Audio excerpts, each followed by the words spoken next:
Rennie Good was a gifted soul, a writer and a poet and a mother, wow. She tried to hit an agent with her car, oh no! Pop, motherfucker, now she's gone! Yeah, yeah, yeah! Being a fucking liberal is a mental disease. Blue-haired and fuckables with the septum ring. You are not a hero, you're a fucking disease! You fuck around and find out it's what it is!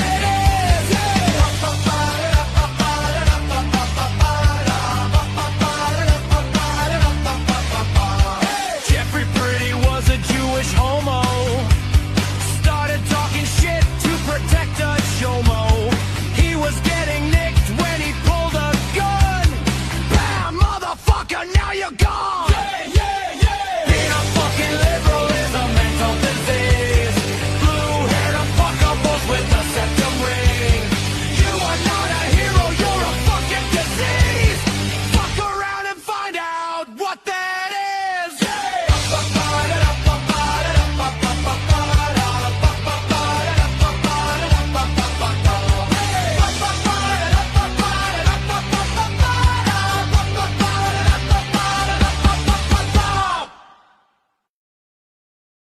Hey guys, welcome to the broadcast. Will you do me a favor, please?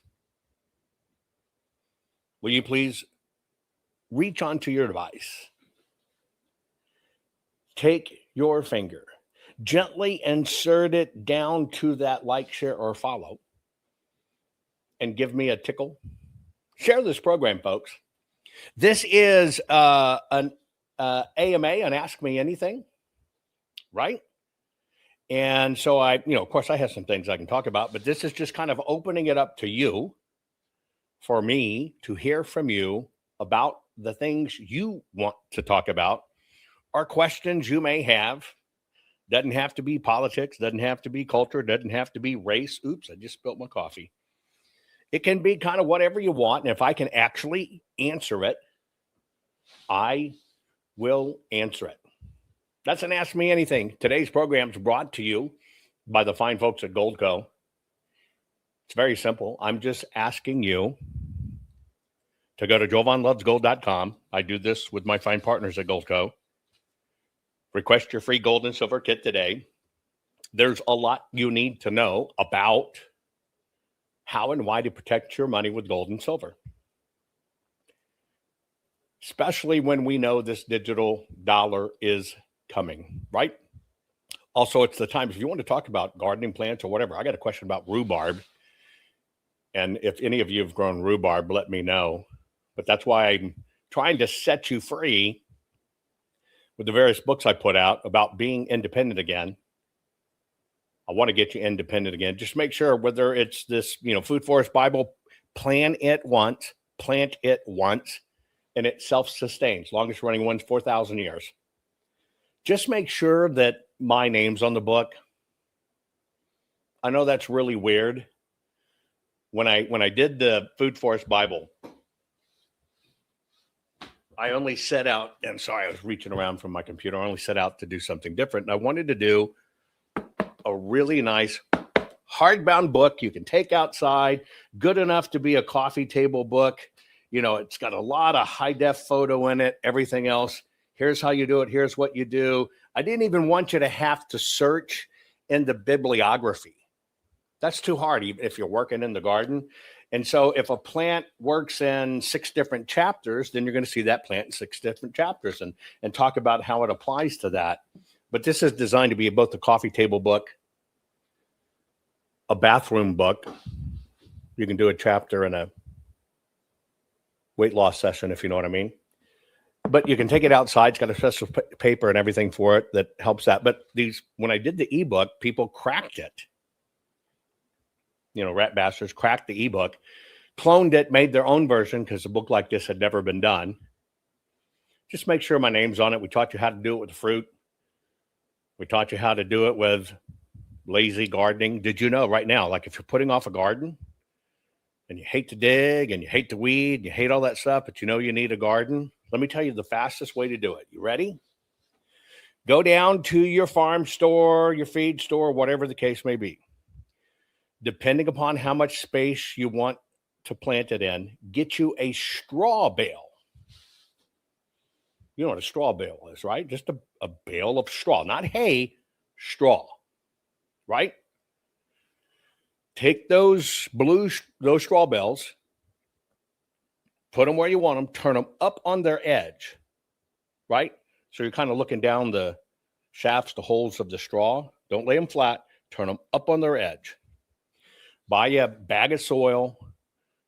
Gently spread the soil on top, kind of spreading it, right? And build the soil top on that edge and then plant. That's it. You got a garden that you will not have to weed. You'll just have to take care of the watering because, you know, it's up and out of the ground and you're going to want to keep it wet and it will grow right there on the straw bale.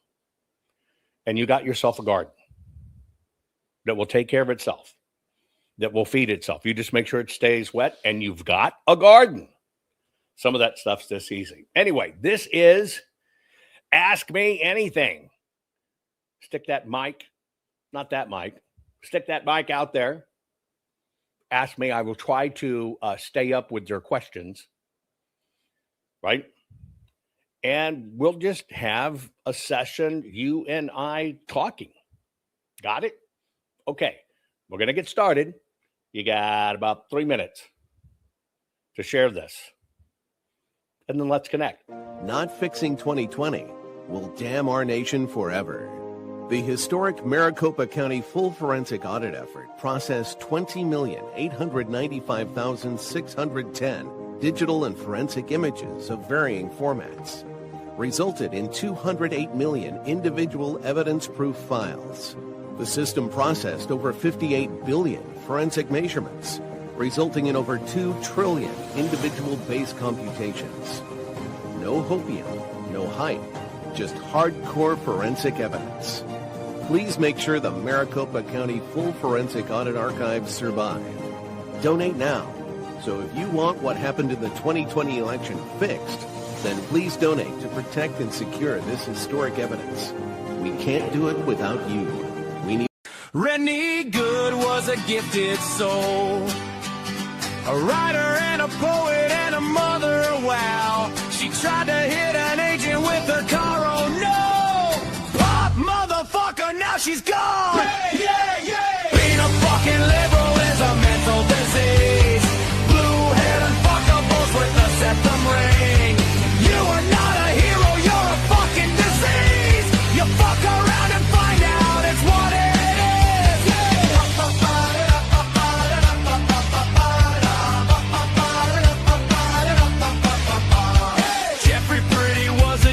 Homo started talking shit to protect a chomo. He was getting nicked when he pulled a gun. Bam, motherfucker, now you're gone. Yeah, yeah, yeah. Being a fucking liberal is a mental disease. Blue-haired and fuckables with a septum ring. You are not a hero, you're a fucking disease. Fuck around and find out what that is.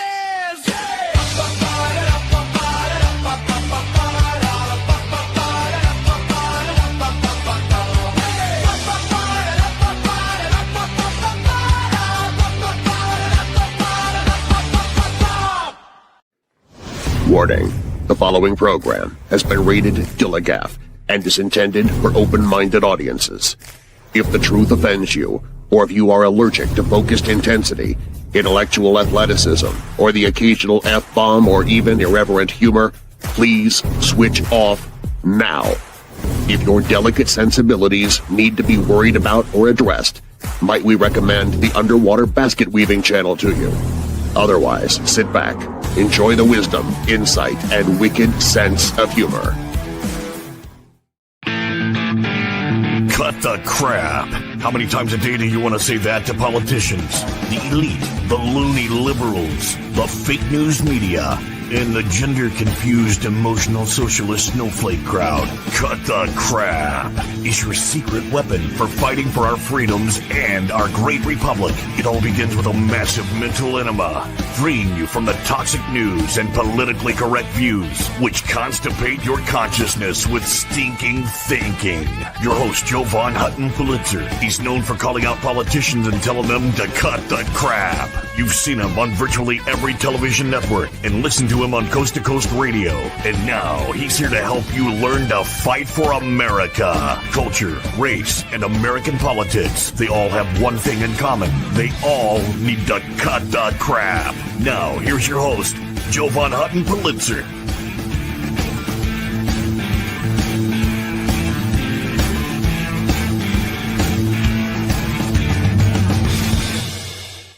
Okay, guys, what we're going to do this thing called an Ask Me Anything. You're going to put it in chat.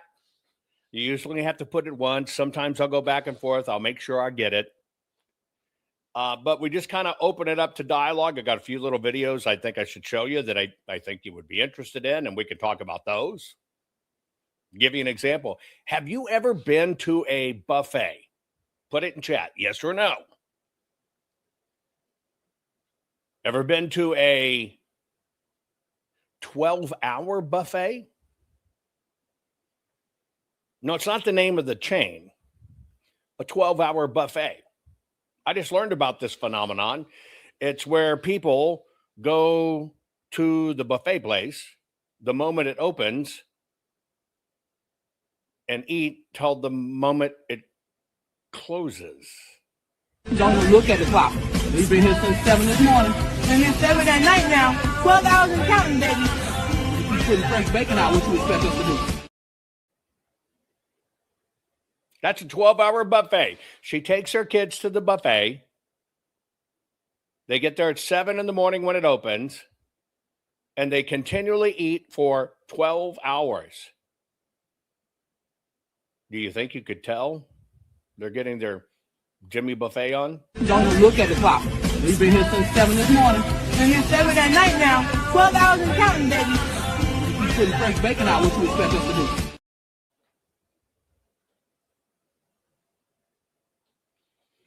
You think that's child abuse? I think that's child abuse. Right?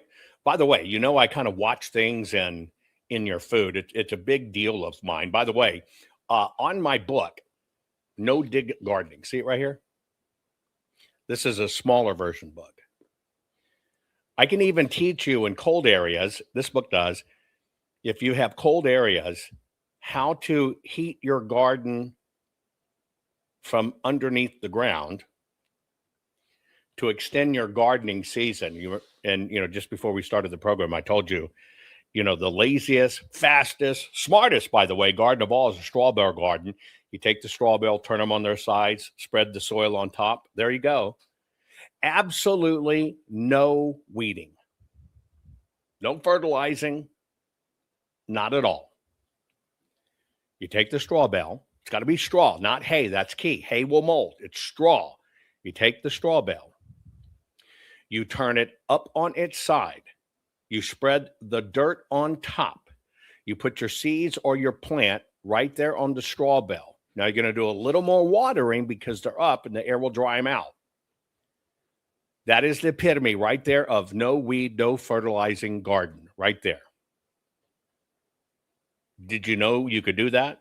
Oh, yeah, Mr. Hater, you can grow your weed in there. Don't have to dig. Hell, don't even have to bend to pick your buds.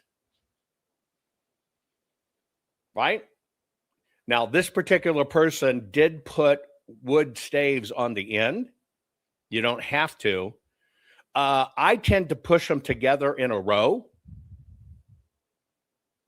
But you don't have to hammer them and nail them down. That's entirely up to you. You can put them end on end or width on width, do whatever. It's automatic raised beds. Isn't that interesting? That is pretty darn interesting, right? It's just an easy way to do it. Now, I watch your food while you're getting ready for your questions. Let me show you this. I didn't believe it until I saw it. Let's see if you get what's going on. Kellogg cornflakes right out of the box. Open the box. Open the bag. By the way, pop quiz. Cornflakes were originally created to keep young people from doing what? Cornflakes were originally created and sold. This was one of their selling points, right? Okay, thank you for ordering. That's a no-dig book. It's just a simple book, dozens of ways to do it. It's an easy way, right? Deborah, you know, it's interesting. I could show you my gardens. I've shown a few pictures, but you know what's really weird? I'm really kind of private about that. Only because it's just too close to the house or whatever. And after an assassination attempt, it just really bugged me. You'll find me every now and then when I'm 100% totally nondescript and the mountains blur everything, or I'm down in the river, I'll show stuff. But being that close to the house kind of freaks me out. And so I'll think about it. Anyway, pop quiz. When Kellogg's were created, they had a particular pledge in mind, right? And that pledge was it would keep young people from what? Do you know? A little bit of just obscure trivia. It would keep young people from masturbating. And therefore, they wouldn't masturbate, wouldn't be interested in sex. True story. True story. Go get you some cornflakes. Anyway, check this right out of the box. Okay, so it's an open box. You're going to see this comes right out of the bag. And by the way, I have no idea how they figured out Kellogg's cornflakes did that. Maybe eat in place of sex. I don't know. So here's the Kellogg cornflakes. It's blue, so I'm thinking it's the Frosted Flakes. Not that I'm an expert. They're going to crush them up. So think of that as your teeth.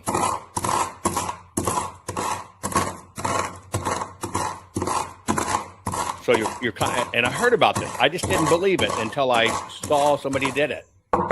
Yeah, mental illness was supposed to be cured with cornflakes. Okay, so there you go. This is a magnet. So all they're doing is tapping the magnet, okay, on the cornflakes. Okay. Now, in that magnet now, they're basically going to untap what was magnetic. Now, if you were like me when I saw it, I could see these little black things going out. And I go, well, hell, they caught in that little groove. So that's a trick. Well, then they take the magnet, put it under the paper, and look.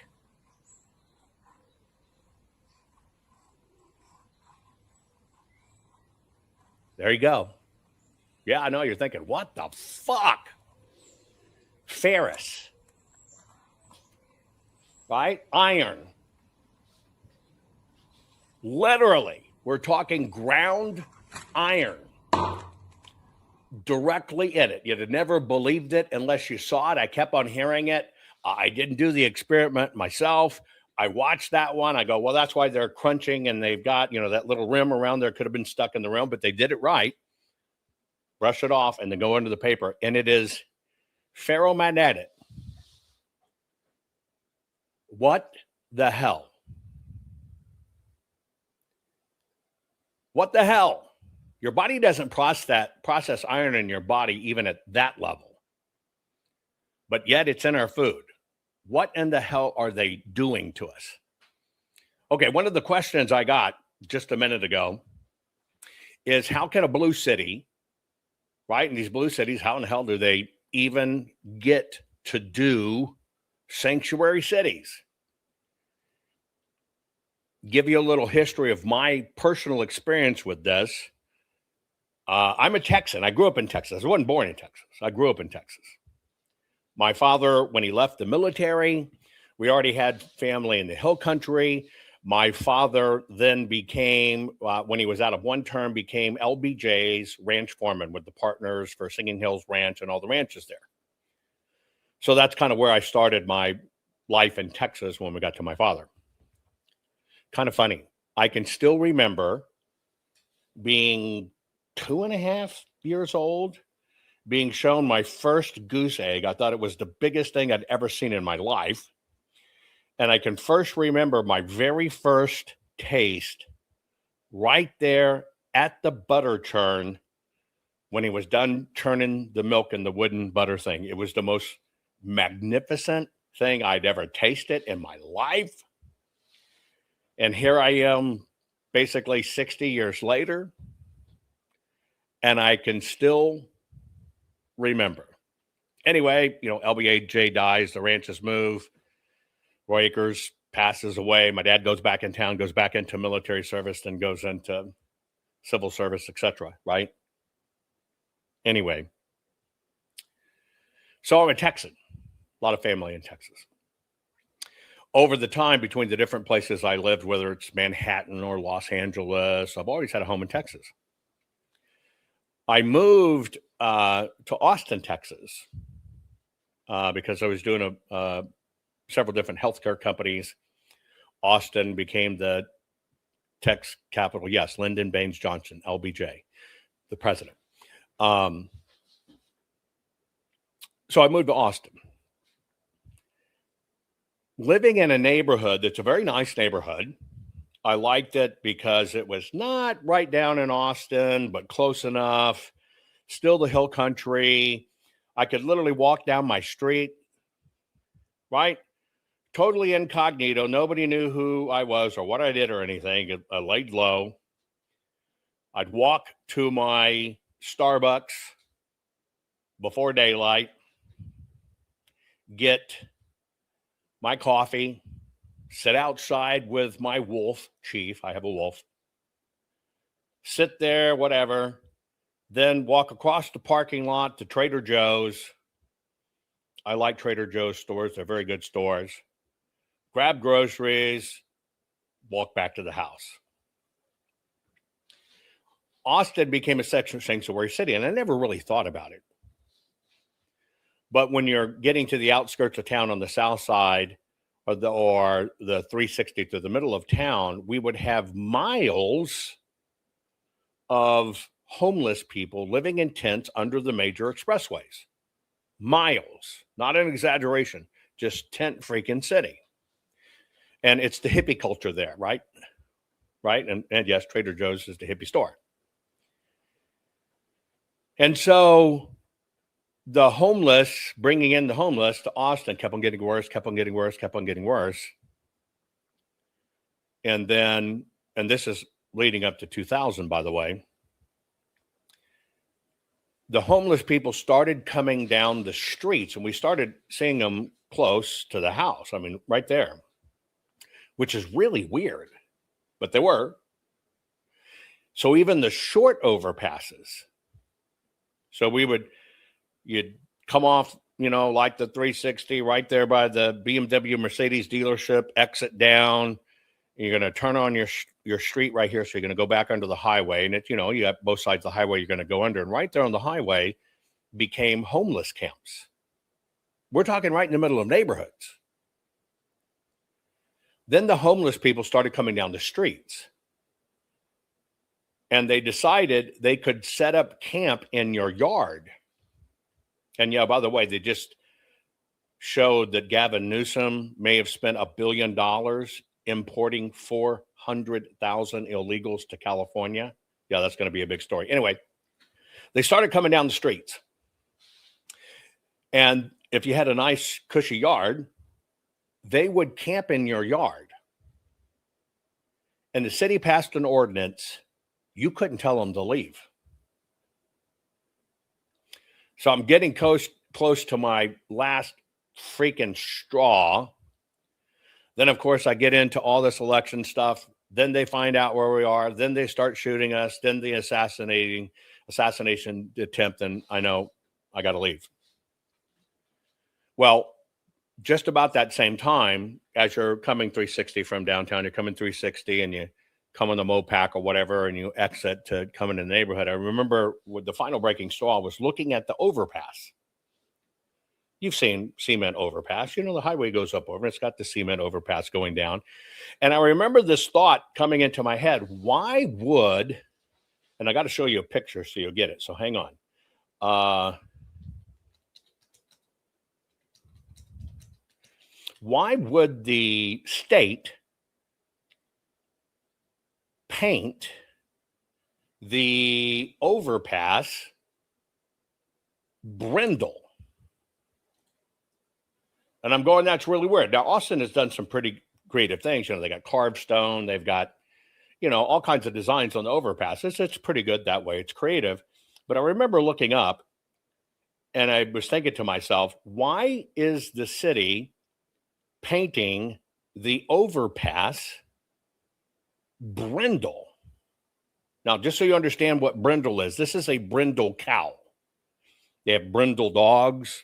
This is a brindle cow. So you see that dark brown, chocolate brown, yellow. You kind of see all the streaks in the color there.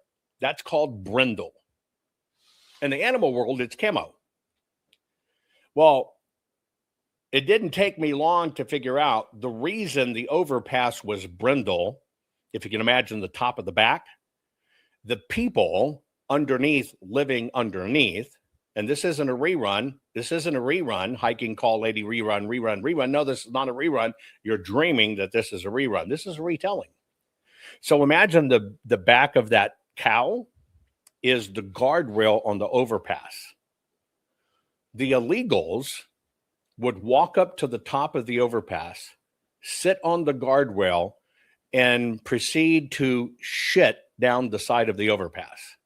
And that is what painted it brindle.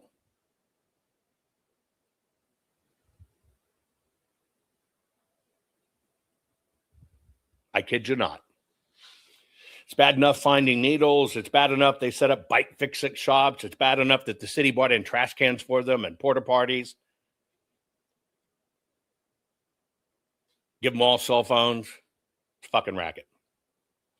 So that was kind of the last straw. So you're asking, how does something like this happen? Somebody asked, how does something like this happen?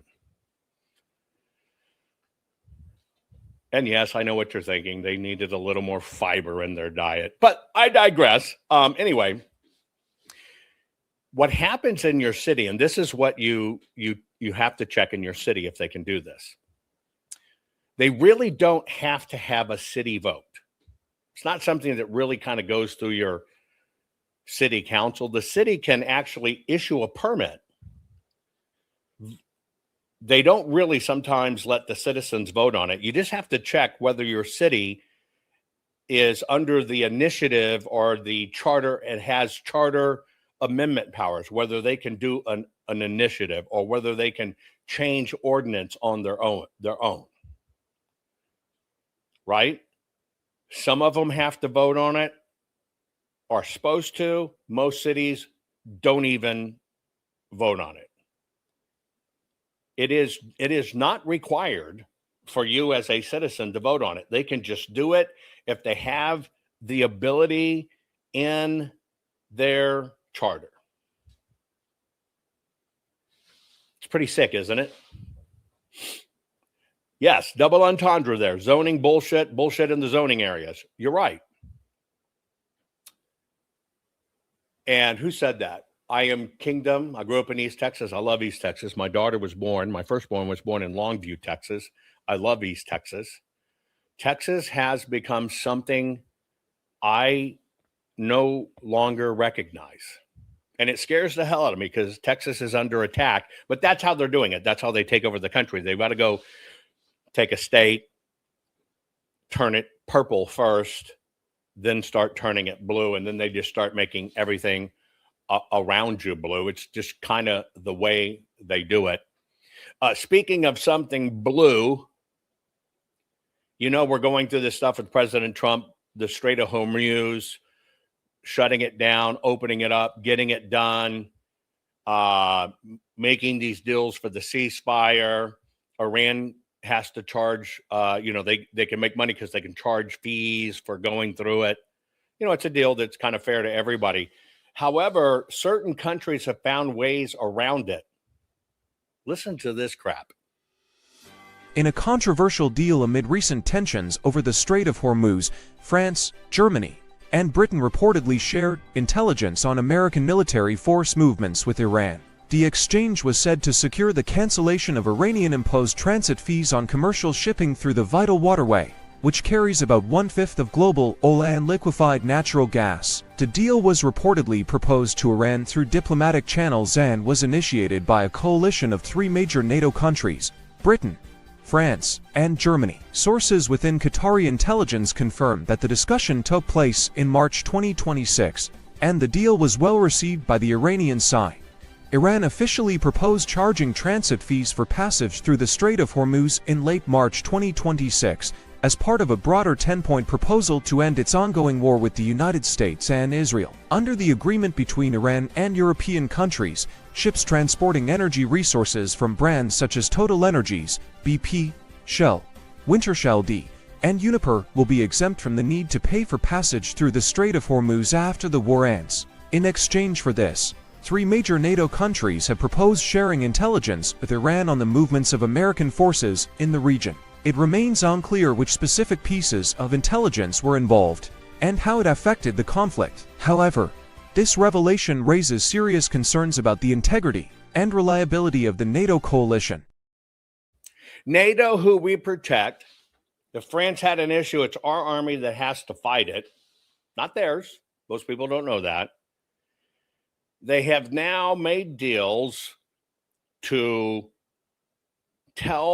share their intelligence. They sit in on certain intelligence briefings to share American troop movements, weapons, intelligence, what's going where, when are they coming, what's going on with Iran, in exchange for Iran not charging them fees. That tells you, right? That tells you how serious this is. That tells you how much this racket is in infesting these countries to basically create this thing, one world, one new world order. Anyway, SG says, even if a city has a charter, and by the way, thank you for that tip, generous tip, thank you, follow Home Rule or Dillon Acts. They have to follow the state and federal constitutions. Our inalienable rights have come from God, not government. They cannot be abrogated. And here's the deal, folks. Pay attention. This is why I tell you, if you don't know how they do it to you, you don't know how to defend against it. So here it is, and thank you for posting this. Here is a way to deal with it. Did you know of the Home Rule, or did you know of the Dillon Acts? Look these things up. But if you don't get involved, and you don't know, they're just going to ramrod it through, and somebody always assumes it was approved and done. By the way, a bit of a sad announcement. Rochelle Richardson, which was the second half of Diamond and Silk, Lynette passed away a few years ago at 51. Well, Rochelle has now passed at 54. So now both Diamond and Silk have passed. Now, both of them admitted that they got multiple vaccine shots. Yes. It was a discussion after Lynette had died, but now, sadly, both of them have passed. But you know what? They left their mark on society and did wonders for mankind. God bless them. You want to see something beautiful? Check out this photo. Now, this is an apple orchard. Look at those bees. Isn't that amazing? Let me tell you what's even more amazing. You see that little barn back there? It plays a role. But look at those bees. Look at the apples blooming there. Every one of those little red things you see are ultimately going to become an apple. Evidently, this is an abandoned farm. And although there were apple orchards there, they never really bloomed. They never produced fruit because the farm was abandoned. No fruit for 11 years. Well, down the road, several miles away, 3 miles away, one guy's bees left. He thought they'd all died, about 60,000 bees. And what they had done is they, whatever reason it is, they moved. They left his farm 3 miles away. Okay. And they set up shop in that barn. And this apple orchard that had not produced apples for 11 years, yes, squatter bees. I don't think they're from Somalia, though. Those bees began pollinating the trees, and they cross-pollinated every surviving tree and brought them all back. Those fallow trees that had not produced apples for 11 years produced 22 tons of Cortland apples. Is that not amazing? And is that not beautiful? That's the way God made it. And I love that. I absolutely love that. Hey, by the way, maybe you can help me with this. You may have seen I've been, although I'm blocked, I've been inviting Dr. Frank on because he's still saying this thing that he peer reviewed our work and basically said, well, that can't work, that can't do it. Now, of course, you understand that Dr. Frank, what most people don't know, comes out of the military development agency way back when. But you kind of know him as a quiet teacher and Jesus, Jesus, praise Jesus, praise Jesus.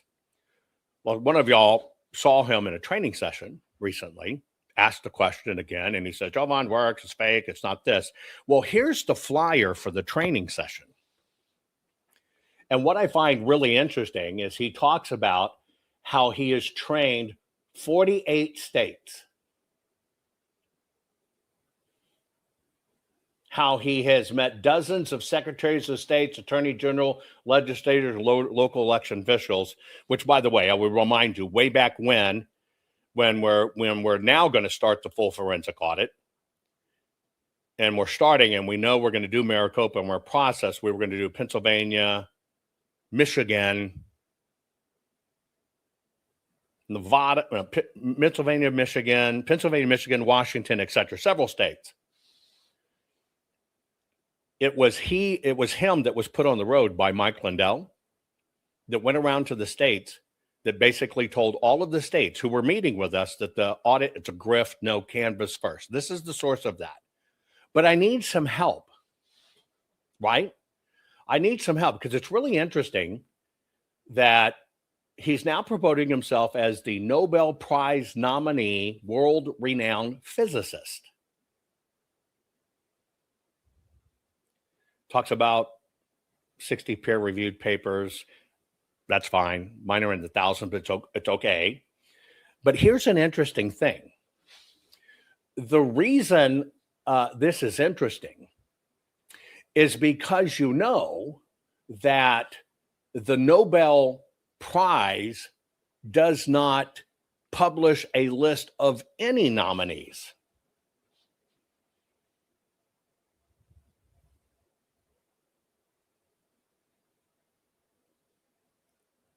The Nobel Prize Committee, the Nobel Committee, does not publish a list of nominees.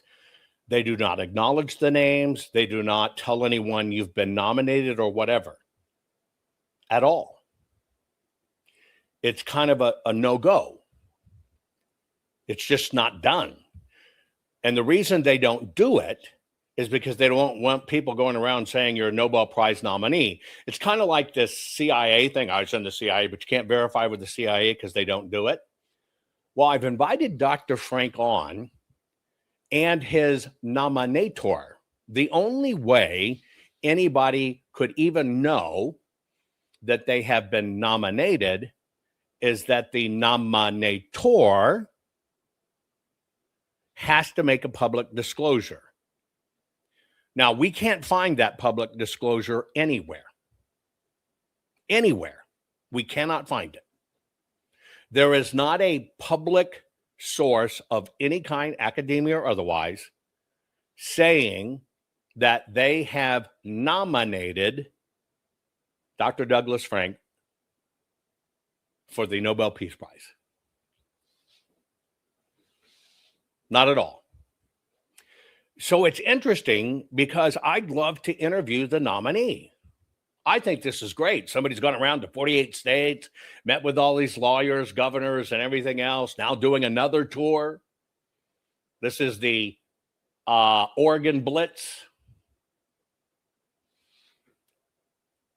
I would really love to interview the nominating party who nominated, because they're the only one that can, and from their standpoint, it can be verified. They'll actually have a confirmation back. And I want to interview the person that nominated Dr. Frank for the Nobel Prize. And I want to understand, okay, what did you see? What it is? You can't nominate yourself. It's not how it goes. So somewhere there has to be a nominee, a nominator, and only the nominator can decide whether to talk about it or not. So I want to understand this, right? So maybe encourage Dr. Frank to join us. I would love to find out about that. I'd love to understand the nominator, which organization they're with to be able to do the nomination. I find that fascinating. And you know what? If somebody, just like Dr. Frank, he won't stand behind his formula, but everybody has to stand behind their work. But what I'm more interested in, right? More interested in, and here's how I can relate it. Remember when President Trump was nominated for the Nobel Peace Prize and the country who did it made an announcement? That's the only way it ever comes out. We can't find any of that. So I want to know where this comes from. Maybe y'all can encourage him, because I think that would be a fascinating discussion. And I think we could all learn, okay, let's go back. Tell me from a Peace Prize standpoint, what do you believe makes this Nobel worthy? What did you see? What did you experience? And why were you willing to put your name on the line for that? So I would encourage people, because by the way, it's not a public process. You can go look it up. Nobel does not talk about it. It's never a public process. It's never listed. That's it, right? And yes, the Nobel Peace Prize is kind of a joke anymore, but there is no list. And even if you're on that list, it's not released till 50 years later. If you look at my various ones, if you look at my laureate medal, you can actually go look it up. You see the name. You see when I was nominated, you see the company, you see what it was for. You've got a medal, for if you win, even if it's on the nomination side, like the National Institute of Technology, merit, our country's highest technology one. You can actually see it. You see the nominations. If you look in the book that was published about mine, is you go in the back and you see the very people that nominated it, whether it's this law firm or this influential person or whatever, it takes nominations. I'm really interested in that process. Very interested in the process, so encouraging. Anyway, so what this is, folks, is this is an Ask Me Anything, right? And you get to ask your questions about what's going on, right? Corey says,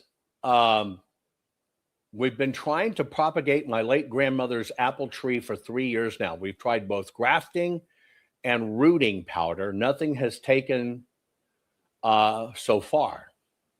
We're hoping to try this again, fingers crossed. Apples is one of the things, especially in family land, right? There are thousands of different kinds of apples. And a lot of these heirloom apples are disappearing. We're getting narrowed down to about 7 varieties, and that's it. And they're all owned by corporations. We need to bring back these apple trees. It is in Kazakhstan there's this supposed hidden valley of apples, and they've been untouched for thousands of years. I'd love to do an expedition there. But supposedly they have apples that taste like chocolate. There's no color in them, but they taste like chocolate because they've been sitting there for thousands of years and crossbreeding, and they've made incredibly fantastic flavors that have never been seen before. It's just like amazing. And so I think a lot of these should be, it is uniquely in pioneer times, wild apples. If you see them, you should be, again, we talk about this in our books, how to genetically hack them. I tell you how to hack the tree to propagate these things in this book. And so it kind of like, you can go to Lowe's or Home Depot or Walmart and you can buy an apple tree that you're going to pay $90 for, and you're going to wait 4 years for it to produce any apples. Or you can go to an existing tree. You can do an air graft clone, right, on the tree as it's producing. And then when you cut that clone off, which has a root ball, and you plant that next season, that very next season, that tree will produce fruit. Now, why will it produce fruit? Is because it's not a graft to a root stock. It's a hack of the tree genetically and biology wise. And so that limb that you grafted already thinks it's mature. So it has already the coding that says produce apples. And so what you do is you hack that and then you produce that into a tree. Now, why is that interesting? If you're headed for retirement and retiring, you should be doing this. You take one full-grown tree. Most of them should be trimmed anyway. But before you trim them, you do the bio-air graft on it. It's so easy. It's easy. We detail it in the book. You let that scar you create in the tree create a root ball. You cut them off and you put them in a pot. Now you have genetically adult trees that cost you nothing. It costs you 25 cents to do this, that you can sell all day long. $80 a pop. All day long. What's my take on Dershowitz switching to the Republican Party? First off, I like Alan Dershowitz. I actually like him. And Dershowitz has always been conservative. The very first time I ever interfaced personally with Alan Dershowitz, it was at a mega wealthy billionaire family's dinner party. And I'm sitting there, and here's Alan Dershowitz when I met him. And it was just not too long after really the OJ trials. And of course, Dershowitz was on the OJ defense team. And he proceeded to tell a story that even as horrible as Nicole Simpson's Brown, right, and Ron Goldman's death was, that it was forever a positive impact. And I remember at that time, because like everybody, I remember the OJ chase and the Bronco and stuff. And I remember, and he saw it in my face, like, what are you saying? And he said then that one trial would forever change the history of forensics. And he explained then, of course, I'm a forensic weenie. He says, because the police screwed that investigation up and trampled all over the scene. At that time, they were trying to get police departments, all police departments, to adopt a standard in forensic investigations. And he said it was that trial that's going to do it. And sure enough, that trial changed the entire world of forensics. And now everybody upgraded because of that horrific act. So number one, I think he's an incredibly smart man.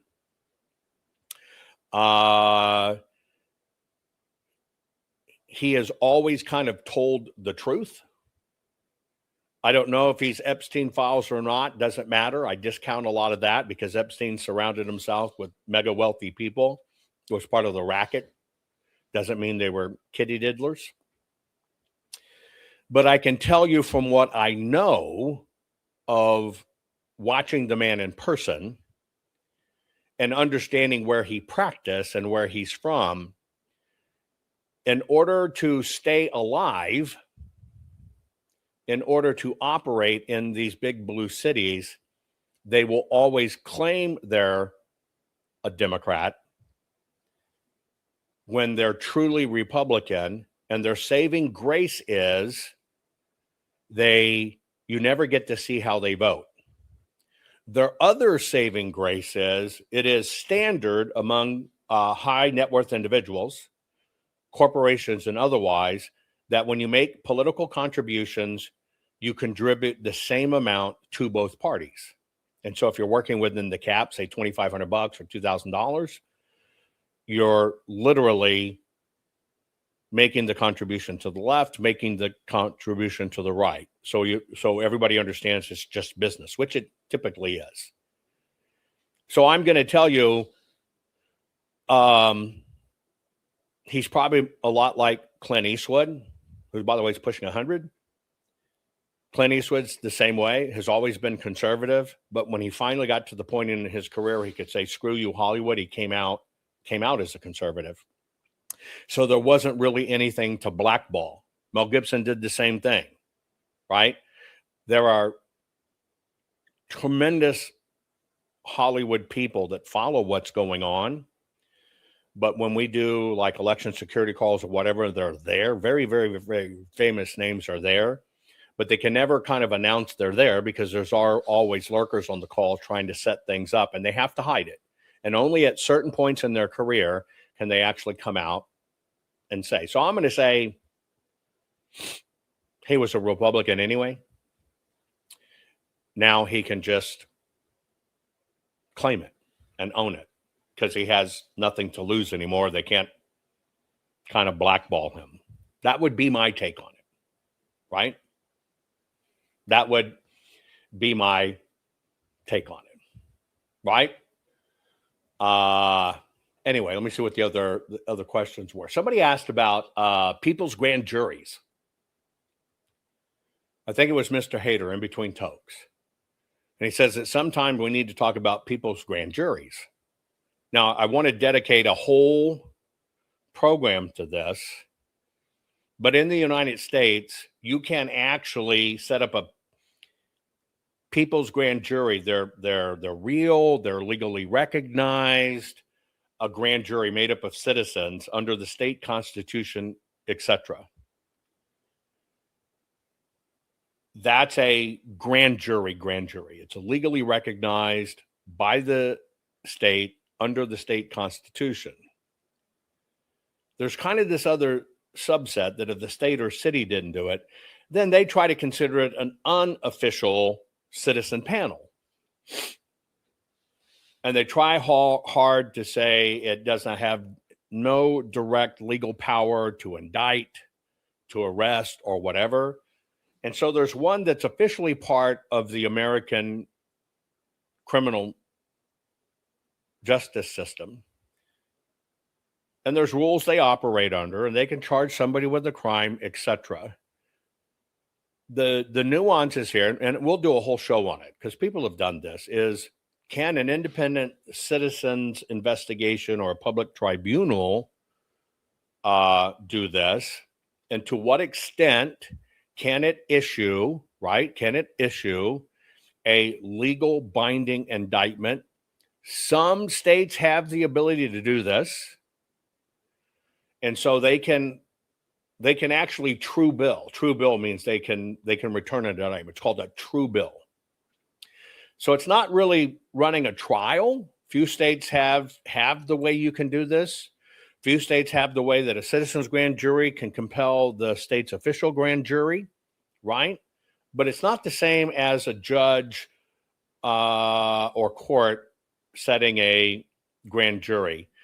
North Carolina would be an example. You can convene a citizen's grand jury, And what you have to do is you have to have a petition signed by 200 registered voters or better.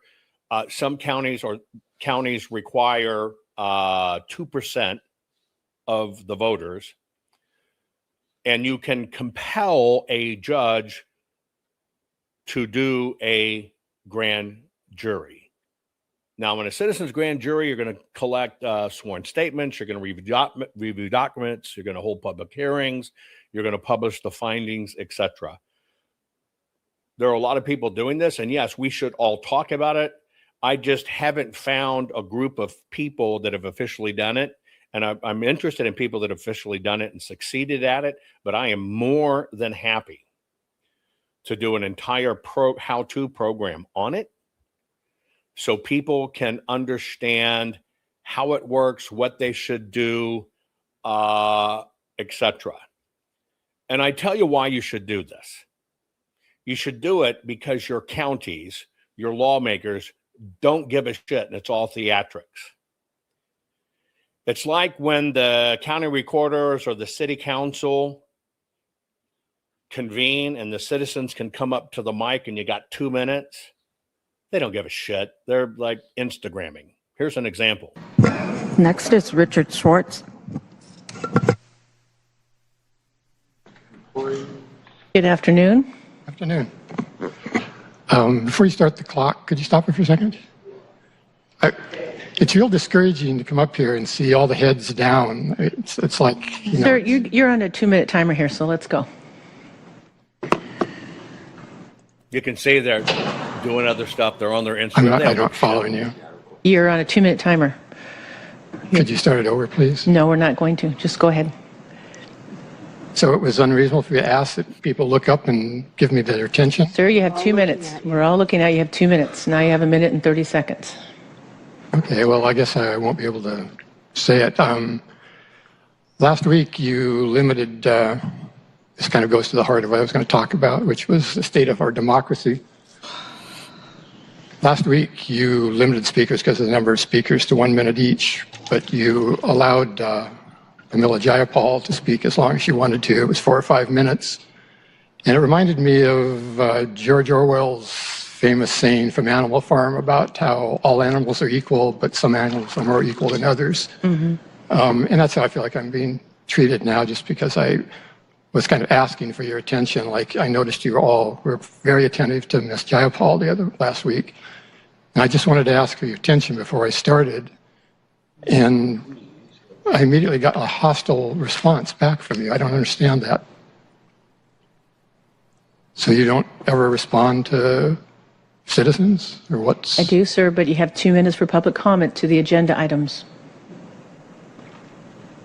Well, it's all on tape, and I think it's a pretty sad commentary that you think that asking for you guys to look up off of your computers and give attention during this short period of time was an unreasonable thing.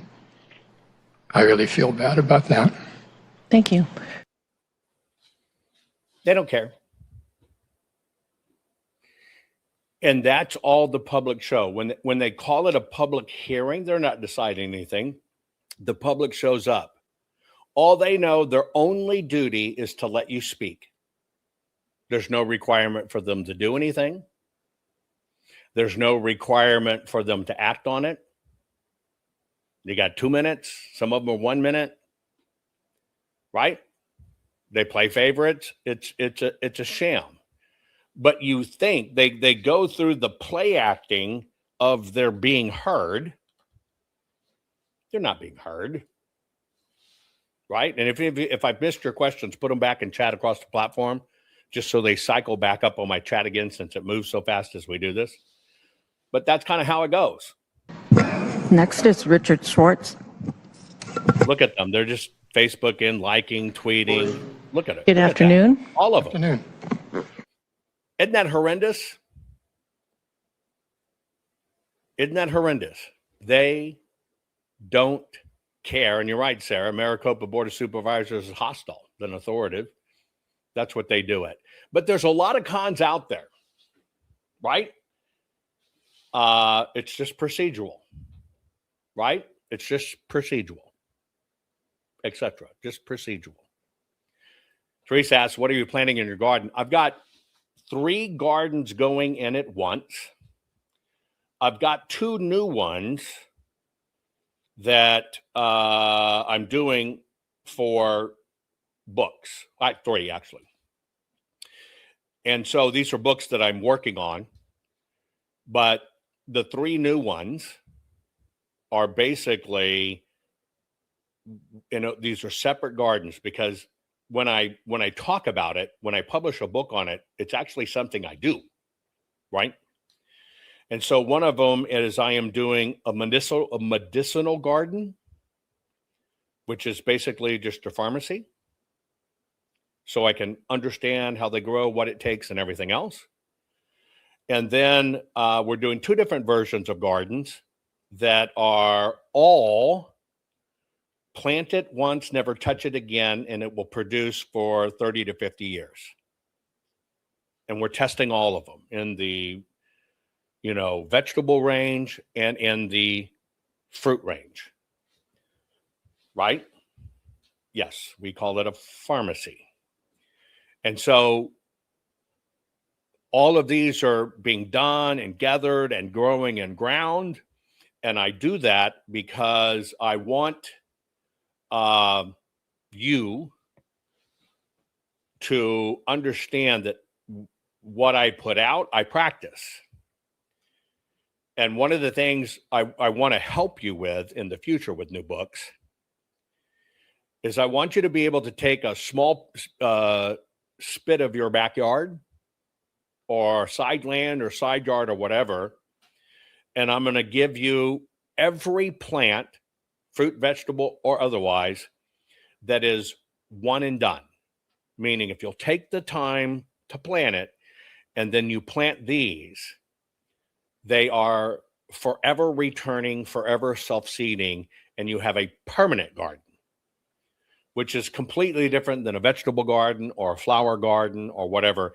It's an interim gap between a food forest and your garden. A food forest is designed for everything growing together, and it forms its own microclimate. So even when you're, say, in heavy ice zones inside your food forest, there won't even be frost. That's a whole different concept. This one is just basically, it's a lot on indigenous peoples, etc. But it's where you set aside this and you plant it. And basically, you will always, no matter what, even when shit hits the fan, be able to feed yourself. Period. You will always be able to do it. Now, talking about some of the cons out there, we talked about those who have been nominated for a Nobel Peace Prize. Wow. Specifically why the Nobel Committee hides it is because they don't want people writing off of their name when they would have never been considered in the first place. That's actually the rules, right? Because let me tell you why. Crooks, criminals, dictators, and stuff would be going around and say, Nobel, nominated for a Nobel Peace Prize, and they're fucking a child rapist. Sorry. That's completely against the rules, right? And that's kind of why I pointed this out, because I want to understand the nominator and, the Nobel Committee always protects itself against this. And I'll tell you where that comes from, because I'll ask it in chat, and I'm going to talk about some of the crap going on out there. This is expressively forbidden. And they do it because it becomes a crooked thing to do. And they don't want just people saying, I'm nominated for a Nobel Prize. This is forbidden. And that's why I want to interview the nominee. And it's because, all these dictators and crap in third world countries be doing this stuff. So it's an egregious violation of protocol. Of course, he's Oregon Blitz. I've now been in 48 states everywhere. Of course, I don't get paid. And I am a Nobel Peace Prize nominee, world-renowned physicist. Okay. Anyway, a lot of bullshittism is coming out. And by the way, I hope y'all encourage Dr. Frank. I want to understand when he peer-reviewed our work, right? In his 60 papers, whatever. We finally collected it all. Every citation of my work. We can't print it in a book. Because if we printed it in a book, the book would have to be about 4,000 pages. But anyway, I want to hear how I peer-reviewed my work. But more importantly, I want to know about this, because that razzmatazz is maybe an elected official or what. But does anybody check it? I just want to check it. I want to know. Right? Dr. Frank's not really my peer, but I do believe he shopped at a Pier 1 Imports while they were still open, and that might qualify. Anyway, I want to show you some of the bullshittism going on. And by the way, folks, what we're doing is we're just saying, hey, ask me anything, okay? Let me give you a little history. This fellow, early on, was inserted into me. I know that sounds really weird, doesn't it? But listen to me. Somebody said, you got to meet with this fellow. He's got to do this. He's got to do this, got to do this. So it was the Gateway Pundit that turned this fellow on to me. Frankenscam. I like that. Frankenscam. That's very funny. Frankenscam. Anyway, that's a good coin, radio. Thank you. I hear you getting out at 10. He's about to be released. He has been holed up in a brothel for weeks. He is now officially worn out and being released. So welcome, radio, when he gets on the street here shortly. Anyway, the Gateway Pundit inserted this guy into a lot of different places. And he gets introduced as an ex-CIA analyst. Of course, I do my normal thing. I'm going to do digging or whatever, and I ran as far as I could away.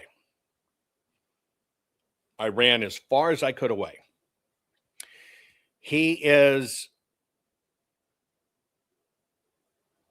one of the most published people on the Gateway Pundit, which I have a lot of questions. Now, he may know security or whatever, been around it. He served for a very short time as a CIA analyst, contract CIA analyst, and then has, done different things. I don't begrudge him that at all. But he recently put out a video, and all this attack with Candace and all this other stuff, it came out again.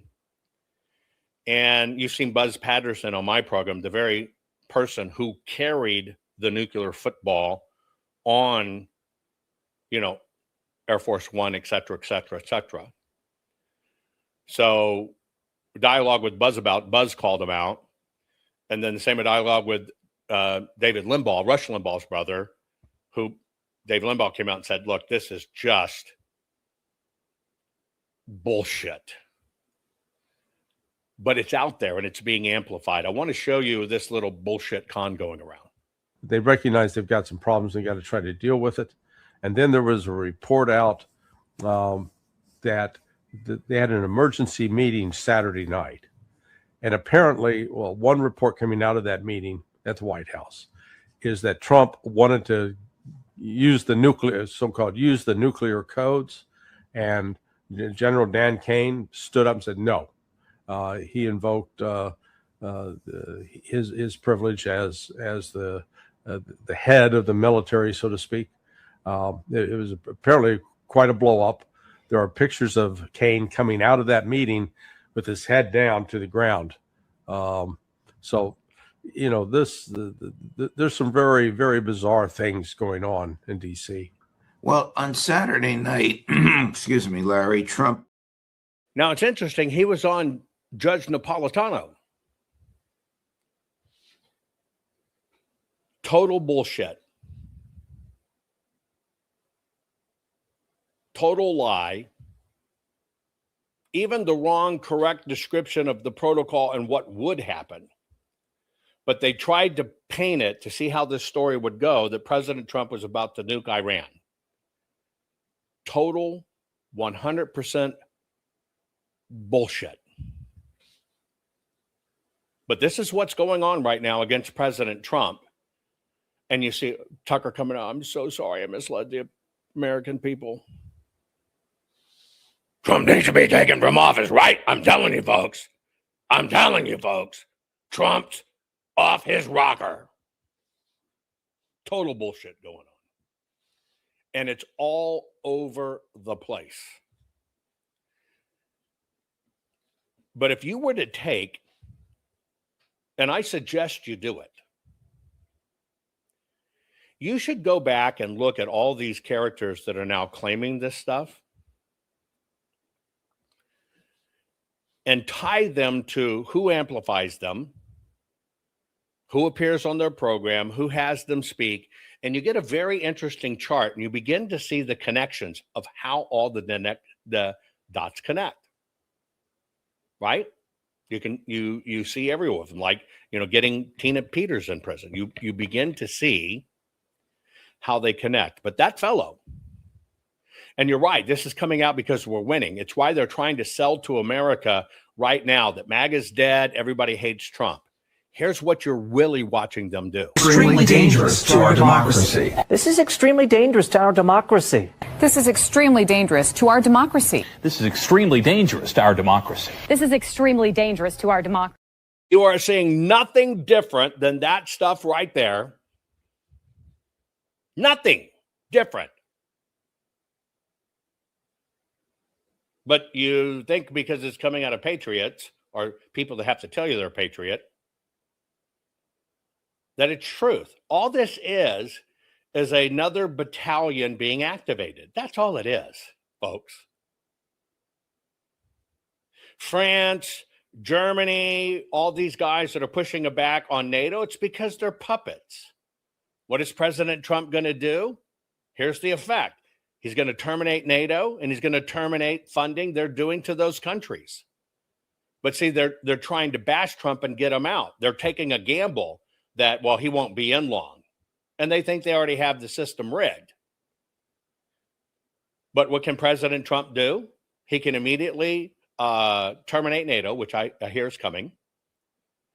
And he can immediately cut off additional funding to those countries because we send billions to them. We got 50 plus thousand American servicemen who died in war defending France, buried in France. Over 50,000. I think the number might be 57,000. Could be wrong. Did we take over France? Did we control their country? Hell no, we rebuilt it. But our military has to defend them. And look what we got. So President Trump does have recourse, but see, the system sees this coming. And that's why you see all these people coming up trying to convince you Trump's off his rocker. And that's why, and I want to give you an example. When the Bannon stuff came out, remember, none of these people covered the real stuff at the audit. They put up the pillow puppets. It's all a rig. Top to bottom. All a rig. The GOP buys advertising in some of these guys' radio show, but the GOP also publishes a list of you can't interview these people or we will not sponsor your program. Happens all the time. It's a real thing. But that's why they're trotting out whistleblowers and former CIA. No, nobody's former fucking CIA. And by the way, even Dr. Frank can say he's CIA and you could never verify it because that's just not how it works. Right?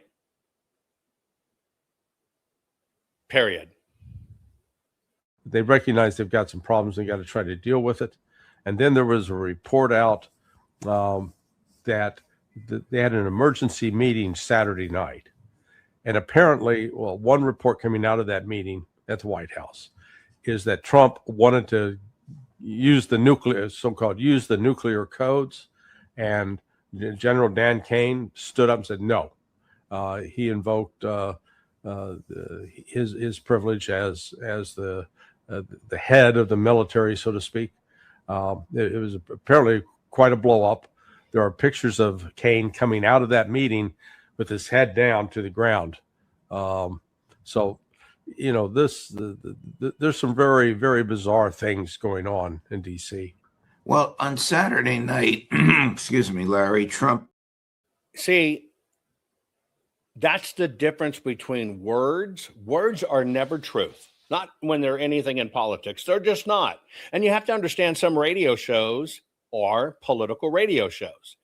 They do the bidding for politics. There's a difference between people that talk about truth. And I'll give you an example. Somebody, I guess, it tagged me in Twitter, tagged John Fredericks and his program.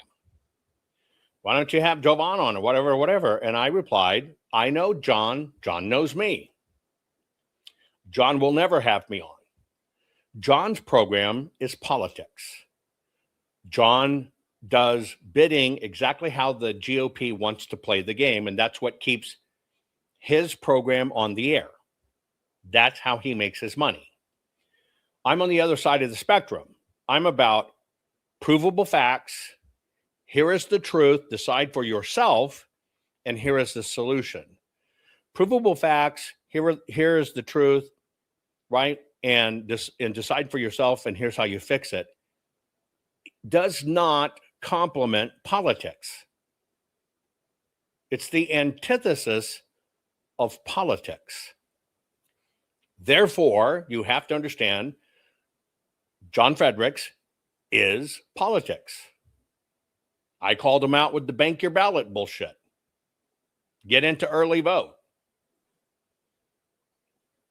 But he gets paid to promote those things. Period. That's the way it works. That's what it is. Do not think because somebody either says they're a conservative or says they're a patriot that they are. News told you they were unbiased. You already know that's a lie. I'm surprised how, we'll just call it podcasting, is really the weekly world news. An alien bred with Bigfoot and Jimmy Hoffa, and we got Adam Schiff. You know, it's all crap. I don't know of many people that actually just give you facts. Here it is. But go to the extent to show you proof. And in my book, you know how it is. Proof is truth, not words. Proof is truth.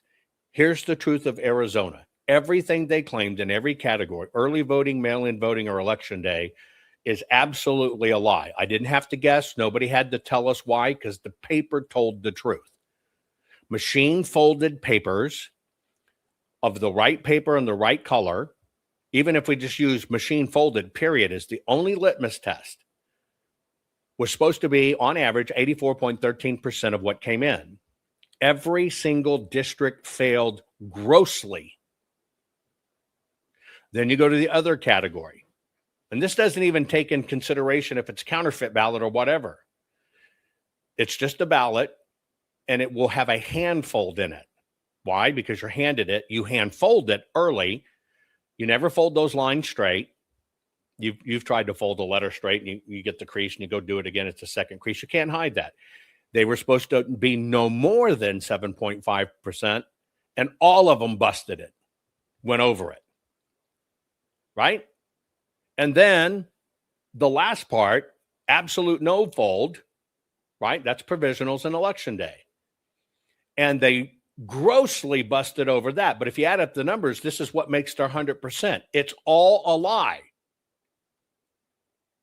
Now, politics won't tell you that. And so I want you to understand the difference. I'm not political. And when I tell you I think President Trump is doing a great thing, I'm giving you my opinion. That's it. I can only give you facts as I have experienced them. I'm not a news regurgitator. That is not what I do. But like this thing with John Fredericks, there's a con out there. There is politics, and you've got to understand who is a political personality. A good example was you thought Tucker was news. No. Tucker is political. Period. Period. That's it. Interesting thing, Shepard says, Jovan, I asked earlier, but it really worries me. We have Arab-looking young men driving in personal cars with no insignia anywhere, dropping off packages for Amazon, and they take a lot of pics too. Okay, let me explain this so you're understanding what you're looking at. I'm going to give you some facts. I'm not going to tell you it is or it isn't nefarious, but here's how it works. Amazon has contract drivers that sign up to deliver packages. Okay? Think Uber, think the food delivery one, Eats, or whatever it's called. Doesn't matter, right? Lowe's uses them. Tractor Supply uses them. And by the way, you can do this too, especially if you're rural. If you are rural, you can go to your Tractor Supply or any of them and say, I'll run deliveries for you. And they have a contract price. They'll pay you. They'll send you notices every day. You use your own car, your own gas. You have Grubhub. Thank you for that, right? And they'll say, do you want this? And you'll say, I'll take it. It's just like getting an Uber driver. They will drive to your place to deliver it. And when they get there, they are required to take pictures to prove they did it and delivered it. And so they'll take a couple of pictures, the package at your doorstep and maybe the house or whatever. That's their proof. So they get paid. You probably also saw that technique in dropping off ballots at drop boxes, and a ton of them. Why'd they take pictures? Because that's the only way they get paid.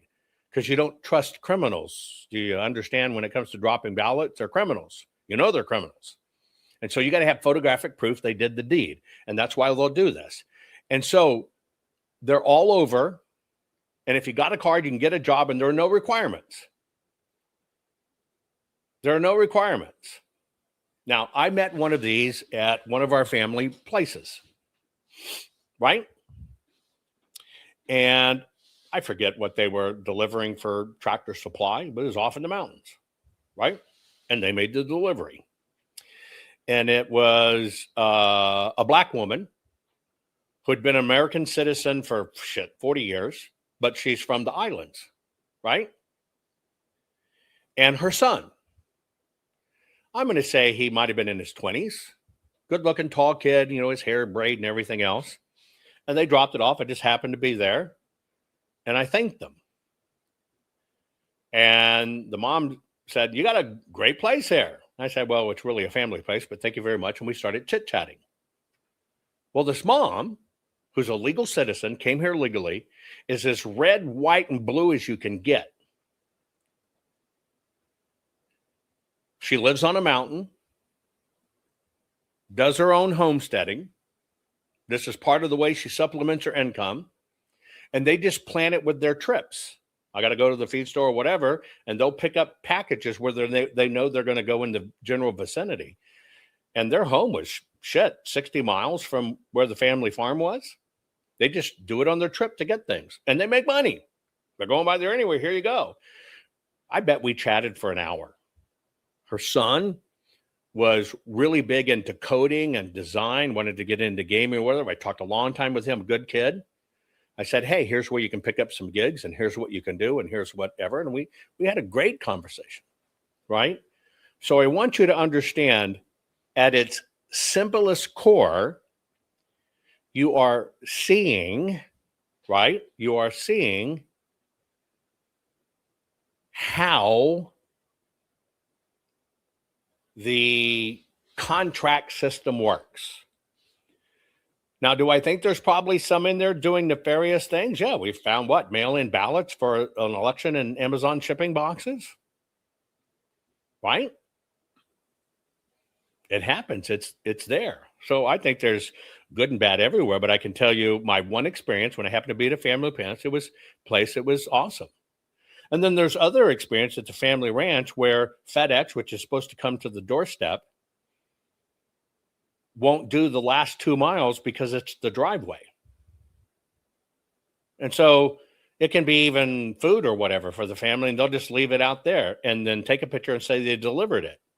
That's when you rip FedEx and them an ass. It's a door delivery, not a fucking drop delivery down the road. But somebody's too lazy to come down the driveway because it's 2 miles long. Right? I mean, come on. There's good and bad everywhere. And there's good, bad in this flight, right? But they are subcontractors, right? Some subcontractors, and that's how it works. And it applies in a lot of different fields. If you hire a subcontractor to come in and plant your field, you better be taking photos the entire time they are planting your field. If you are subcontracting for something, you better be taking photographs from beginning to end. Period.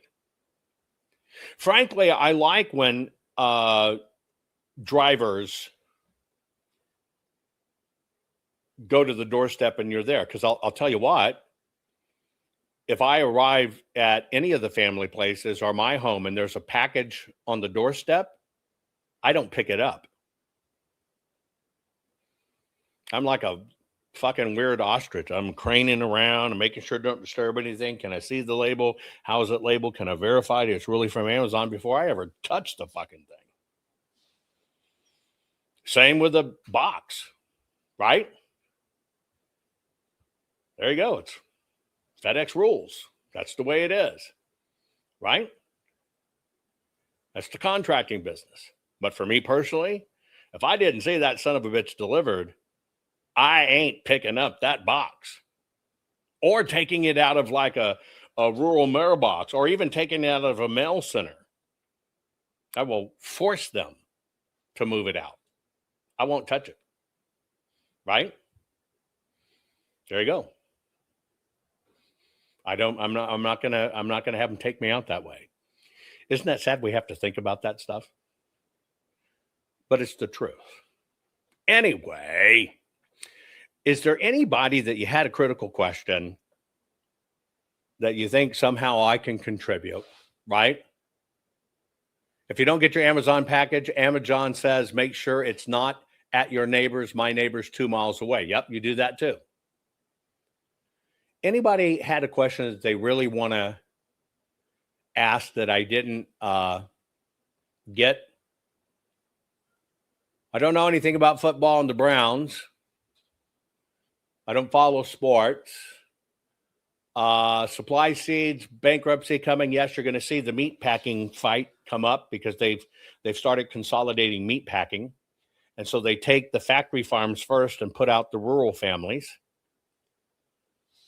Right? I don't trust DoorDash because I've seen too many videos of people, especially if you have a American flag in your yard or a Trump sign, they'll spit in your food before they bring it in. So I don't trust that anymore.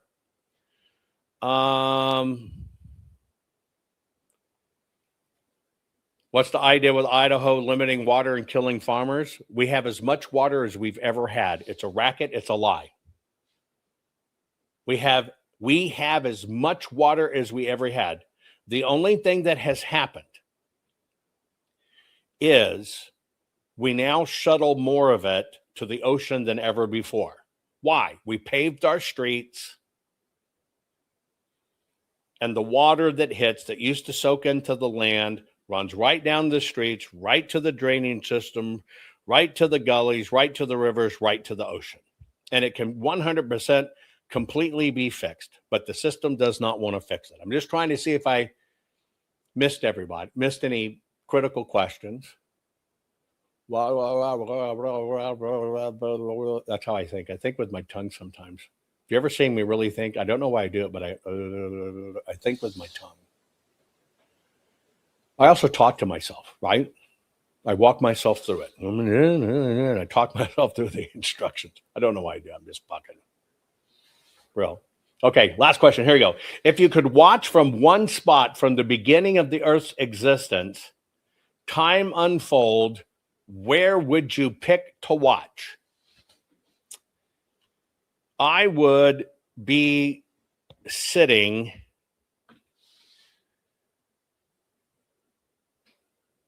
right at the lowest degree of the Arctic Circle. Now, why would I be sitting at the lowest degree at the Arctic Circle? And yes, we got freeze dryers coming back up where you save $1,000. That's coming up very soon. I'll be getting that back out. We're hustling on the cookbooks. We're hustling. Anyway, let's go back. Where's that question? Hang on. Okay. So you said from the beginning of time, if I could just sit and look. So my choice, if you, not the Arctic cap, and I would do either Arctic or Antarctic, doesn't matter.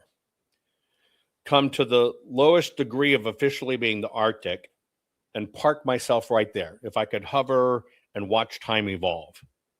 What people don't know is our Earth's polar axis have shifted many times, which basically means we in the United States of America were under ice and Arctic or Antarctica was not under ice. I personally believe there is more civilization underwater and under our polar ice caps than we actually have existing on the planet today. It's just, 800 feet under ice. And when you understand the Earth and what it does and its wobble, and you understand our poles change, if I really wanted to understand what was going on, and I went to the beginning of the time, that would be my choice on the planet, because I'm not interested in this. I'm interested in this, the polar wobble and axis. And only in the polar wobble and axis could you really see historically what was there. And I'll give you a prime example. Maybe it's Ukirk, or whatever the case may be. If you look at, let's say you're an Ancient Aliens fan, and from sites all around, right, you can see Pumapunku and all this other stuff. But have you ever seen the big rocks, and they have perfectly carved channels, and then it'll have a circle with a divot in it, and then it'll make a right hook, and you see all these channels carved in rock, but they're perfect carvings, and you kind of don't know what they were? Here's what I believe, and here's what I know to be statistically true. When man made metal, right, we didn't have an extruding process or anything like that, and a lot of it wasn't necessarily hand hammered only. We would make molds. Now, some people think it's water flow. It is not water flow, and it is not for the flowing of water. You would, and you can still do this to this day. You can take a rock and you can carve out a permanent mold. Draw your sprocket. Now, today we have machine, we can do it because we can do it with 3D printing. But without that, you would basically make your part in a rock mold. You would use particular type of dense of rock that will take the heat, but you'll carve it in the rock. Then they'll take the molten metal, copper, bronze, whatever the case may be, and they will pour it in the rock mold. It won't bust the rock, it won't burn up, and it will make that part. Now, that's how a lot of the Roman spears and tips and swords were made. That's how they're made. They're not hammered out. They're poured. And you can see this all over the world. And so it starts out as orange molten lava, and then here it is, and they pop it out, and they shape it up and do whatever. Same way if you're mold making right now. Although some of those ancient things were for water flow, a lot of these that are being uncovered in the ancient cities, I'm telling you, are mechanical devices. Because when I look at them and I can see circles, right? I see dies, I see sprockets, I see articulating parts, or I see things on fixed angle, like if you were thinking about your tractor arms, that's a fixed angle made piece. That's what I see. One of my goals as a human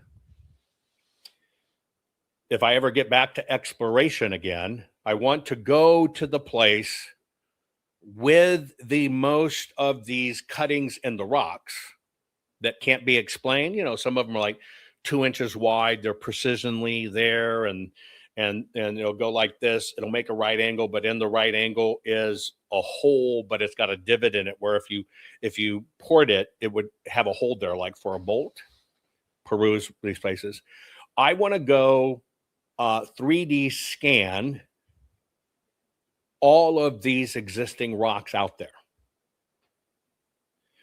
Once I get them in a 3D scan, I can look at the positive of the negative.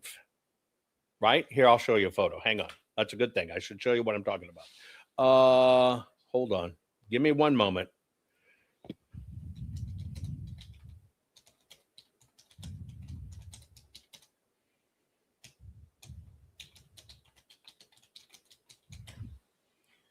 Give me a moment. I'll find a good one that will.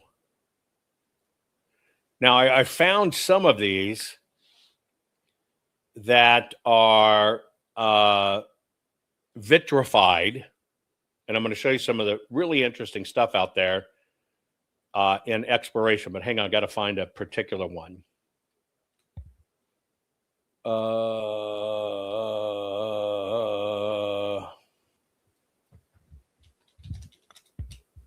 Bear with me, it's worth it.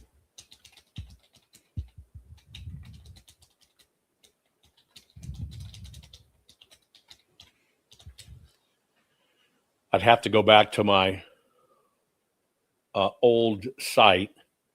I'm going to show you a few of them. Hold on. Ah, damn it. Hold on. Give me 1 minute.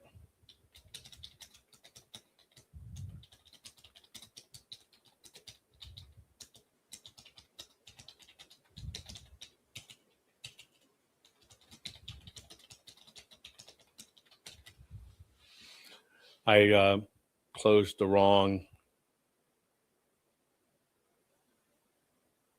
I just want to find a specific one, and it's not.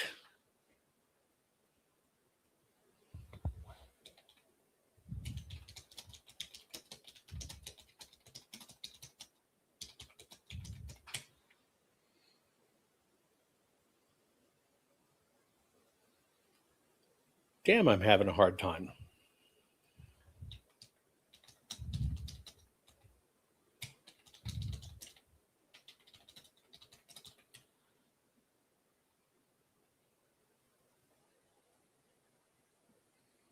Okay, here's one. And then I got to go back to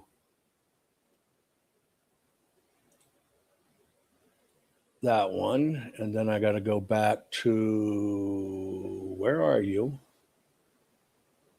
Okay, I'm going to show you a few. I guess I'll just put it on my, well, let me screen capture it and give you it. So here's one. See how I talk to myself? Sorry, but it's just my fucking doodle noodle. Here, come on. Here's two.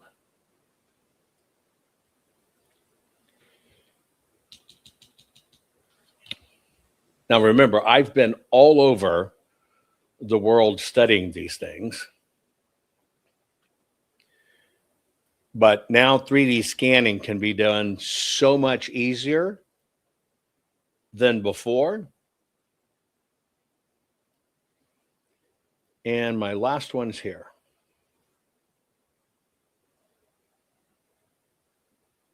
Okay, there you go. Let me do some photos.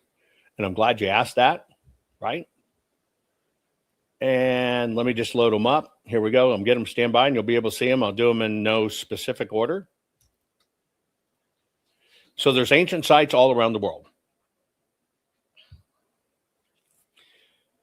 Some of these sites have carvings in them and rocks. Now, an interesting thing about the rocks is I can do tests and I can confirm that the rocks have been vitrified. Same with the ground. I caused a massive archaeological stir showing that the copper for the ancient Near East came from the Americas. I caused such a stir exposing what it really was that the State Department, the university, and the museums took it all down and protected it. They scrubbed everything. They scrubbed everything out there when I exposed what it really was. But here's an example. And if you're a machinist, you recognize it.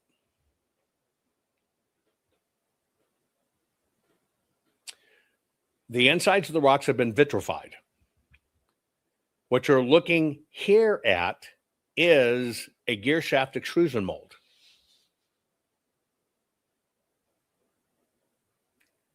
Same as you look here. These are connective parts and the way to pop them out.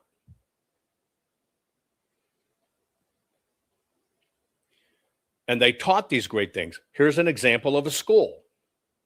This is where they taught young people to lay out cities.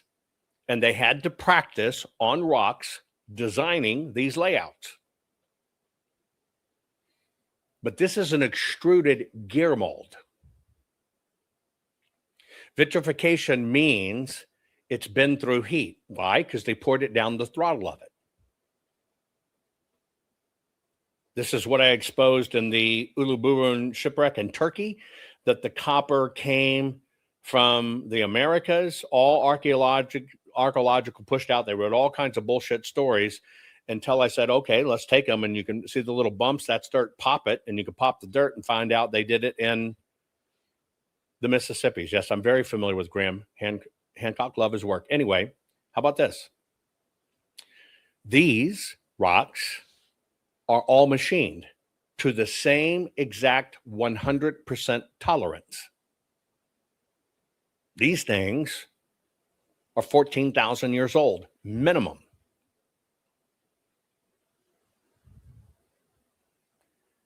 This one, we even discovered how they did it. When you see the rocks a lot in the Perus and you see how they're put together and have, they fit, Pumapuco's a lot of it. Not only did we discover how they did it, we discovered exactly how they folded rocks to create locks. And that's what you're seeing there. And so to answer that very long final question, I would literally position myself Arctica or Antarctica right at the subcircle part, not at the top.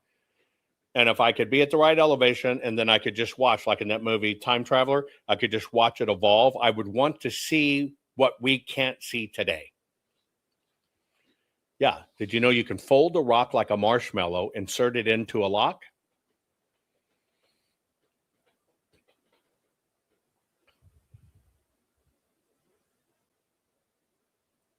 I can't tell you 100% how they really did it. And here's why.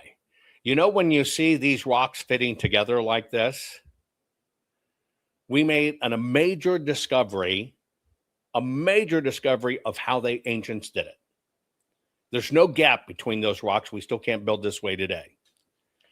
And so one of the things I need to do in my lifetime, I hope I get to do, is mount a expedition to go find what I need to find. Because now we have not only the technology to track it, so I know where it is, we have the tools that we can understand that engineering.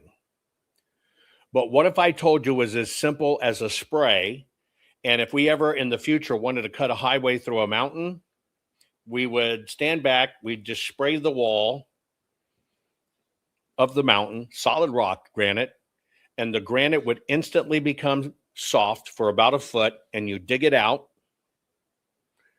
to carve your hole. You set those little piles on the side, but those piles on the side will instantly go back to being hard in a few hours. We found what it was. We found how it was done. I think it would completely change the building industry. It will completely change how we did this, right? And yes, these are molds. And so one of the things, again, on my damn list, I want to mount the expedition. I want to go to all the places and I want to 3D scan these parts. I want to 3D scan these. And then I can now go back with artificial intelligence with those scans, with all these different parts, and say, what would this make? And it will figure it out, put them together, and we will be able to see the ancient machines that should never exist here. I'm sorry, Liberty Mom. I said mount. I said hard. But I want you to know, dear, that was a special subliminal message only for like-minded kindred spirits such as you and I. Mount. Hard. Mount. Hammer. Hard. Long time. I love you a long time. Anyway, folks, I appreciate you tuning in. We'll do more of these. I used to do them pretty regularly. Ask me anything. Do me a favor. Remember what's going on out there. And when you see those liberals, let them know what's up. Rennie Good was a gifted soul, a writer and a poet and a mother. Wow, she tried to hit an agent with her car. Oh no, pop motherfucker, now she's gone. Yeah, yeah, yeah. Being a fucking liberal is a mental disease. Blue-haired fuckables with a septum ring. You are not a hero, you're a fucking disease. You fuck around and find out it's what it is.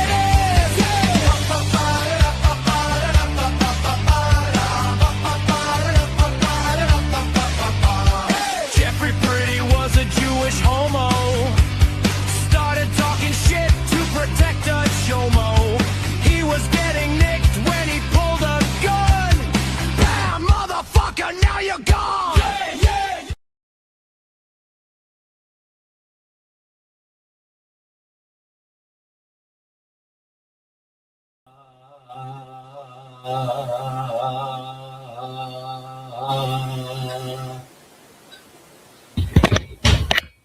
Don't leave! I forgot to show you something. I got to talking about all that stuff. Let me see if my mic's right. I forgot to show you something. And it's important.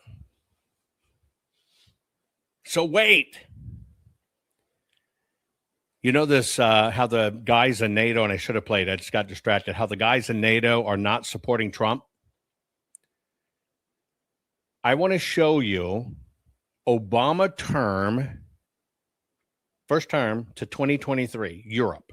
Obama term to 2023, Europe and the UK. Now, every little black dot, no pun intended, every little black dot represents 100 people. You got it? Every little black dot represents 100 people illegally invading the country. Get ready for this.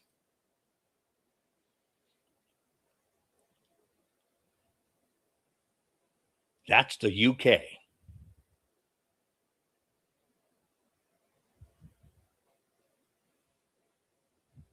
Every little dot represents 100 people and where they came from, bringing them into the UK from Obama term through.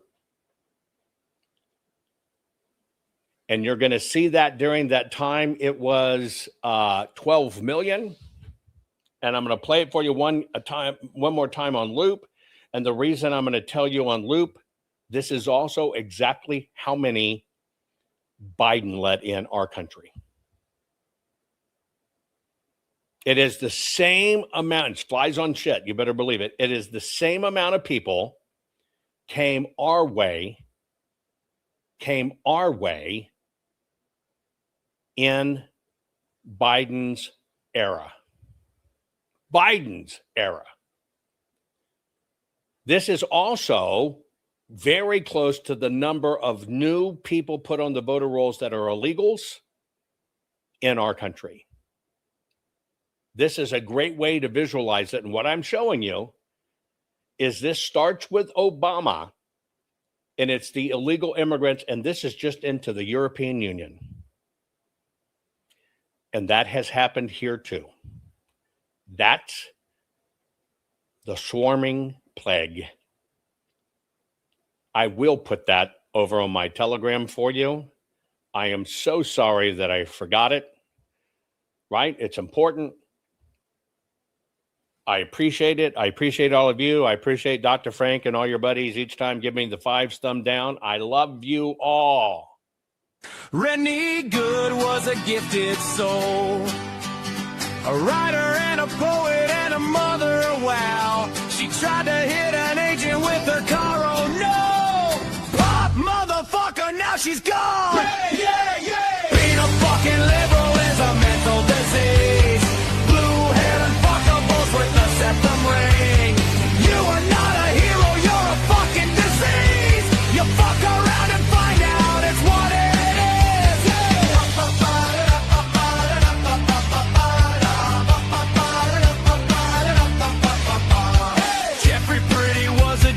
Homo started talking shit to protect a chomo.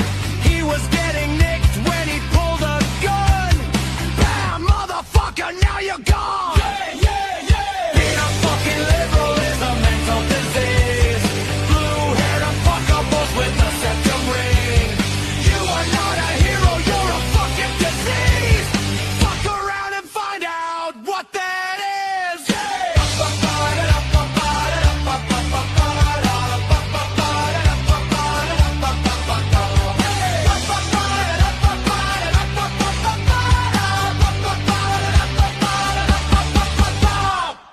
Not fixing 2020 will damn our nation forever.